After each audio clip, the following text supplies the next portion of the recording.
এই হলো টঙ্গী তুরাগ নদী। নদীর পাড়ে বাজার, ওই পাশে নৌকা পার হয়, নৌকা দিয়ে মানুষকে পার করে।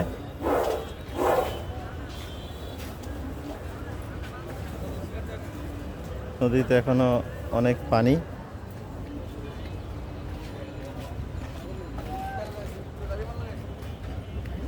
পানি একটু, পানিগুলো গন্ধ সেরকম পরিষ্কার না, মোটামুটি পরিষ্কার।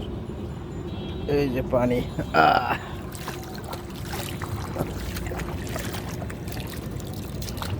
পানি একটু ময়লা গন্ধ।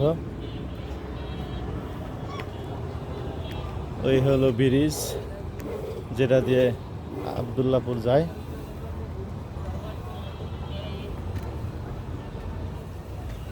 এই হলো ব্রিজ।